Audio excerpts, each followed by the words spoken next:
Welcome back to the Deep Dive, where we streamline complex topics and really hand you those essential, sometimes surprising facts. Today, we're doing a deep dive into something that, well, it seems pretty simple on the surface, doesn't it? The green smoothie. We've been digging into the source material that lays out the science and, honestly, the incredible results people are getting. This has been gaining steam globally since about 2004. And let me tell you, the most amazing thing isn't just that it's super green and, incredibly healthy. It's the taste. The sources really hammer this home. It's actually delicious, way beyond what you'd expect. And that taste, combined with the health benefits, has led thousands to these really profound transformations. Often people just go, wow, like an audible wow. Yeah, that wow is really what this is all about, isn't it? Our sources, they dive deep into the nutritional science behind why greens are just so fundamental for us, absolutely key. And maybe more importantly, they explain the really clever mechanism how blending them with fruit gets around some major obstacles. We're talking about bypassing, our modern taste preferences, which often lean away from greens, and the body's natural difficulty in absorbing all that raw goodness. So, our mission today, it's basically a shortcut to understanding this miracle of greens, why they're so vital, and the practical steps that turn this nutritional powerhouse into a daily life-changing thing for millions. Okay, let's start at the very beginning then. The power of the green smoothie. It really comes down to photosynthesis, right? The source of life itself. The source material uses this amazing phrase, chlorophyll, the stuff that makes leaves green. They call it liquefied sunshine. It sounds poetic, doesn't it? But it's biochemically spot on. It's kind of mind-blowing when you think about it. That chlorophyll molecule, it's literally the starting point for every single carbohydrate on Earth. Sugar, honey, bread, rice, veggies. All of it traces back to that process happening inside a green leaf. I mean, without the leaf, there's basically no life as we know it. Wow. Okay, so the leaf is fundamental. And from a purely nutritional angle, those leaves, they're the plant's ultimate storage tanks. The plant packs vitamins, minerals, all sorts of micronutrients into its leaves way before it even thinks about making seeds. That makes the leaves incredibly nutrient dense. I mean, easily some of the most nutritious food available to us. Right, but you mentioned seeds earlier. How do they compare? Well, that's the contrast. It's crucial. A plant guards its seeds, its babies, really fiercely. So our sources point out seeds are often loaded with things like enzyme inhibitors, alkaloids, basically natural defenses to stop them from being eaten. Defenses. So eating seeds isn't always good. Well, it means the nutrients might be less available, or they come with things we need to process carefully. Nutritionally speaking, the absolute best time to harvest greens is before the plant starts focusing on seed production. Okay, hang on. If leaves are the best part, but plants have these defenses, these alkaloids, how do we make sure we're getting the good stuff without, accidentally poisoning ourselves if we eat a lot of greens? Is that a worry? That's a really important question, and it ties directly into how we should consume them, something we'll definitely cover when we talk about rotation later on. For now, the key thing to remember is the dose makes the poison, as they say. We eat small amounts of these compounds in all sorts of plants. Our bodies are generally equipped to handle them, provided we eat a variety. That's the crucial part, variety. Got it. Variety is key. So humans have always needed greens. You mentioned archaeological evidence, like big teeth for chewing leaves. Exactly. Prehistoric humans, their molars were large, square, thick enamel, suggesting a diet heavy on abrasive stuff like green leaves, probably alongside fruit. But then things changed. The sources point to a massive shift, about 180 years ago? Yeah, a huge shift, right around the Industrial Revolution. Okay, so industrialization, how did that affect diet? Well, you had these new inventions, canning, refined sugar, mass-produced white flour. They were seen as progress, modernization. But the effect, they pushed wholesome, nutrient-packed foods, especially green vegetables, right off the typical plate, dramatically reduced consumption. And the consequences were immediate. Almost immediate, yeah. The body reacted quickly. The sources show that within just a few decades, you saw these severe deficiency diseases explode into epidemics. We're talking scurvy, rickets, beriberi, pellagra. These weren't minor issues. Magra, wasn't that the one? That's the one. To really grasp how bad it was, think about this. In the U.S. alone, over 10,000 people died from pellagra in just 1 year, 1915. 10,000 deaths. Just from a nutrient deficiency basically caused by changing how we ate. Yeah. That's staggering. It really is. Stark proof of how critical these micronutrients are. And those problems didn't just vanish, did they? They maybe became less acutely fatal. Exactly. They shifted from being immediate killers to more chronic problems. The body might survive the overall lack of nutrients, but you see this slow creeping damage. And it's not just internal stuff, it affects us structurally, literally the shape of our bones or faces. Okay, wait. Structurally, how does not eating enough greens change our bones? Right, let's connect that history to today. Think about common medications people take: aspirin, antacids, antibiotics. Our sources note these can actually interfere with absorbing key nutrients like iron. This contributes to things like iron deficiency being the most common nutritional shortfall in the US today. It affects millions, especially adolescent girls and women, about 7.8 million, the sources say. Okay, iron deficiency is common. But the bone structure thing, Yeah. that's the part that really jumps out. How does that work? This is the real aha moment, I think. These long-term chronic deficiencies, particularly involving things like calcium and vitamin D, which are regulated by nutrients often found in greens, have, over generations, led to underdeveloped facial bones. Our jaws haven't grown to their full potential. The dental arches become constricted, narrower, Yeah, the result is... widespread tooth crowding. It's why it's so incredibly common today for young people to need their wisdom teeth removed. There's literally no space, or why braces are almost standard. It's a physical sign, right there in our faces, of generations of inadequate nutrition stemming way back from that dietary shift. Wow. We are literally reshaping ourselves because we stopped eating enough leaves. That's incredible. And speaking of things we might be missing, let's talk about vitamin K, found almost exclusively in green leaves, right? Almost exclusively, yes, and it's foundational. Yet, astonishingly, a USDA report back in 2003 called it the least studied vitamin. Least studied, but the source links deficiency to some really serious issues. Incredibly serious. The stakes are very high. Vitamin K deficiency is connected to a whole list of alarming problems. Things like skin and liver cancer risk, severe osteoporosis, heavy menstrual bleeding, and even, tragically, certain birth defects, shortened fingers, cupped ears, flatter nasal bridges. These are structural issues. So when you see that our basic structural health can depend so heavily on this vitamin, and that vitamin comes mainly from greens. Exactly. You start to see why this whole green smoothie thing isn't just a fad. It's potentially reversing generations of, well, nutritional neglect. Okay, so greens are vital, but we hit a wall. Why didn't just eating more salads fix this years ago? That brings us neatly to the big challenge. Greens are tough. Literally tough. They're packed with cellulose, and the human digestive system is just not great at breaking cellulose down easily. So you need serious chewing and... And strong stomach acid. Really thorough chewing, and good levels of hydrochloric acid are needed to access the nutrients locked inside those plant cells. But you said earlier a lot of people don't have strong stomach acid, often because of mineral deficiencies like zinc. Precisely. That's a widespread issue today. So what happens? Your body tries to digest a big salad, struggles with the cellulose because the acid isn't strong enough, and it kind of learns. It develops this natural aversion, a distaste.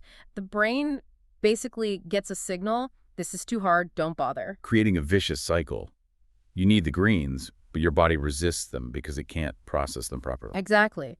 Deficiency leads to poor digestion, which leads to aversion, which leads to more deficiency. We were physiologically stuck. So how did someone finally crack this code? Where did the smoothie idea actually come from? Okay, the origin story dates back to August 2004, and the inspiration.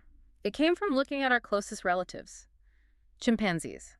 The inventor was specifically researching animals that were genetically very close to humans. Chimps, right? We share what, like 99% of our genes? Yeah. 99.4%, according to the source. And critically, chimps have natural immunity to many fatal human diseases, and they thrive on a 100% raw diet. They're sort of a living blueprint of what raw, natural food can do for a primate body. Okay, so genetically similar, robust health on a raw diet. What did they do with their food that gave the clue? The light bulb moment came from Jane Goodall's research. She observed chimps sometimes doing something interesting. They'd take a piece of sweet fruit and actually roll it up inside a large green leaf, eating it like a sort of sandwich. A fruit and leaf sandwich. Interesting. That was the key insight. The idea sparked. What if you deliberately combine dark leafy greens, say kale, with sweet fruit like bananas, but use a blender? Ah, the blender. So does the chewing. Exactly. The blending process achieved two crucial things at once. First, it pulverized those tough cellulose walls, making the nutrients instantly bioavailable. No heavy digestive work needed. Second, and this was genius, the sweetness and flavor of the fruit completely masked the often, frankly, unbearable smell and taste of highly concentrated, raw chlorophyll. So you trick the body. Essentially, yes. The body got this huge therapeutic dose of greens, but without the taste or texture aversion kicking in. Maximum absorption, minimum resistance. The hard work was done before it even hit the stomach. That makes so much sense. Mm. Okay, but this immediately brings up that common question. Blending versus juicing. People argue about this all the time. They do, and the sources we looked at draw a very clear line. Juice is very easy to assimilate. Its nutrients get into your system almost instantly. That can be good for someone with a really irritated digestive system. But a juice is what the source calls a fractured food. It's missing something absolutely vital, the fiber. Right. Smoothies keep the fiber. All of it. And that fiber isn't just filler, it's crucial. It improves elimination, helps move waste through your system, and it acts almost like a scrubbing brush in your colon, helping to clean out toxins. It's essential for overall gut health, which affects everything else. And there's also a practical benefit to blending related to oxidation. Yeah. Keeping it fresh. Absolutely. This is really interesting. The source describes a simple experiment using raw potato. You know how quickly that turns brown? Yeah, almost instantly. Right. So they juiced some potato and blended some potato. The juiced potato started browning within minutes, visibly dark within an hour. Oxidation in full swing. But the blended potato, it stayed almost perfectly white for 2 whole days. 2 days. Why such a huge difference? It's the chemistry.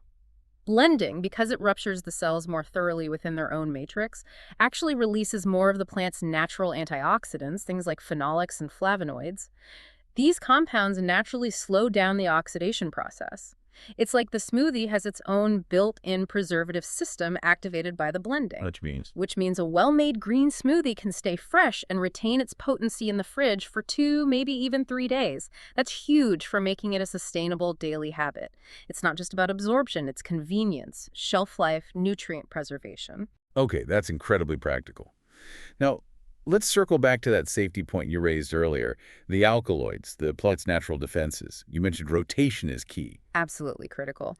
And the source provides a cautionary tale from the inventor's own experience. After drinking smoothies made only with dinosaur kale for about 3 months straight, they started noticing a slight numbness on our faces. Numbness from kale. Yes, because even the small amounts of specific alkaloids present in that one type of kale accumulated over time, reaching mildly toxic levels when it was the only green consumed day after day. So the fix is just don't eat the same green every single day. Exactly. Simple variety. You must rotate your greens. The sources strongly recommend using a minimum of 7 different types of greens throughout the week. This does 2 things. It prevents any single type of alkaloid from building up, and it ensures you get a much broader spectrum of different nutrients and phytochemicals. And speaking of phytochemicals, isn't there something about bitterness being good? Blending helps with that too. Yes. The source mentions research, I think, from the University of Washington, linking those bitter compounds, which are often potent antioxidants, to preventing major diseases like cancer and heart disease. Normally, that bitterness can be off-putting, but when you blend those beneficial bitter greens with fruit, suddenly they become completely palatable. You get the benefits without the taste challenge. Bitter is better, as the saying goes, and blending makes it easy. Okay, this is all great info. So for someone listening who wants to start, what are the practical, rules of the road? Right, some key guidelines. First, timing is important. Drink your green smoothies by themselves. Don't have them with a meal. You want that quick, unimpeded digestion and absorption. So the advice is to wait about 40 minutes, give or take, either before or after eating any other food. 40 minutes, that's pretty specific, just to let it clear the stomach quickly. That's the idea. Greens and fruit digest very fast on their own. You don't want other foods slowing that down. Okay, rule 1, drink it alone. Rule 2, keep it simple. Resist the urge to turn your smoothie into a complex meal replacement by adding lots of extras. Meaning? Don't add things like nuts, seeds, oils, or protein powders or other supplements into the smoothie itself. These contain fats and proteins that significantly slow down digestion and assimilation. Defeats the purpose of that quick nutrient hit. Exactly. Keep it focused. Greens, fruit, water. That's the core. Any other pitfalls? Yes, one important one regarding food combining, which the sources specifically warn about. Do not add starchy vegetables to your fruit smoothies. We're talking things like carrots, beets, parsnips, even broccoli stems. Mixing those starches with fruit in a blender is a recipe for poor digestion. It tends to ferment in the stomach, Leading to leading to uncomfortable gas and bloating. The source cheekily calls it gas for or less, but the point is, stick to non-starchy greens with your fruit. Keep those combinations clean. greens, fruit, water. Keep it simple, drink it alone, and rotate those greens. Got it. Now, if anyone needs a bit more convincing or, frankly, just some inspiration, the sources detail one of the most incredible transformation stories I've ever come across. Yeah. Let's talk about Clint Manick. Clint's story is truly remarkable. He started at 401 pounds. He was also a type 2 diabetic dependent on insulin. He tried dieting before, hadn't he? He'd lost about 52 pounds on a diet that was already 85% raw, but then he relapsed, gained it back. The sources mention he felt a lot of shame about that. So what was the turning point this time? He read a story about someone else who had extreme weight loss using green smoothies. It inspired him. He decided to go all in, 100% raw, and crucially drinking a lot of green smoothies daily. Yeah. We're talking at least 4 large glasses, sometimes up to a gallon a day. A gallon, that's a serious commitment. And the results? Phenomenal. Physiologically profound. He was completely off his insulin medication within just 3 weeks. 3 weeks? That's incredibly fast. And the weight loss. This is stunning. He lost 102 pounds in the first 14 weeks. And get this, that was before he started any kind of dedicated exercise program. Just from the dietary change alone. Yeah, 102 pounds in 14 weeks. just from the diet, centered around those high volumes of green smoothies. Eventually, he lost a total of 240 pounds, reaching his goal weight of 170 pounds. Amazing weight loss. But the sources mention other changes too, things you don't normally associate with just losing weight. Exactly. This is where it gets really fascinating. The sheer volume of easily absorbed nutrients and fiber seemed to trigger systemic regeneration. It went far beyond just shrinking fat cells. What kind of changes? Okay, this is the stuff that makes you go, wow, again. His gray hair reportedly started growing back in its natural color. A bald spot he had began to fill in. Wait, his hair color came back and he regrew hair? According to the case study, yes. His eyesight improved significantly. His doctor apparently said his eyes looked 10 years younger. Even a persistent wart he'd had for ages just disappeared. How does the source explain these kinds of effects? Is it the massive nutrient influx? Detoxification? It seems to be a combination of both. Flooding the body with easily usable building blocks. Remember that vitamin K discussion, essential for structure, allows for cellular repair on a massive scale. At the same time, that huge amount of fiber acts like a powerful internal cleanse, removing accumulated toxins that might be hindering natural repair processes. The body, finally given everything it needed and relieved of some of its toxic burden, just started fixing itself rapidly. And the skin. After losing 240 pounds, most people face issues with loose skin, often needing surgery. That's perhaps the most astonishing detail. Clint's skin reportedly tightened up naturally without requiring surgery. That's almost unheard of after such massive weight loss. It really underscores the idea that if you give the body the right materials in the right form. It has an incredible capacity for self-repair, even structural repair, far beyond what we might think is possible. What an incredible story. Okay, so let's try and wrap this up. To summarize this deep dive, the whole Green Smoothie Revolution hinges on recognizing the absolute nutritional powerhouse that is green leaves that liquefied sunshine, packed with nutrients like vitamin K. The real breakthrough, the ingenuity, was figuring out that blending them with fruit overcomes our natural resistance, both taste-wise and digestively. It unlocks maximum absorption without the downsides. Right. Solve the twin problems of palate and processing. And as Clint Manick's story shows, committing to this, making it a consistent practice, can lead to results that aren't just positive, they can be genuinely life-altering, transformational. Absolutely. And taking a step back, looking at the bigger picture, our source material mentions how this practice has spread globally. You find people drinking green smoothies in Alaska, Iceland, Zambia, all over. Now think about what we discussed earlier, that documented decline in public health over the last century and a half.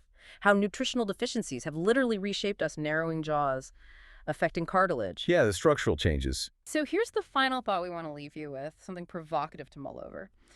If this simple practice, just daily, consistent consumption of green smoothies became truly normalized globally, what could that mean? What systemic diseases? What types of physical degeneration that we currently just accept as inevitable parts of aging or modern life? Conditions directly linked to these nutrient gaps we've had for 180 years how many of those could potentially be reversed or even prevented altogether? It makes you wonder. Perhaps the future of widespread public health improvement isn't solely in complex new drugs, but maybe, just maybe, it's partly hidden in something as simple as rediscovering the power of a blended cup of fruit and leaves.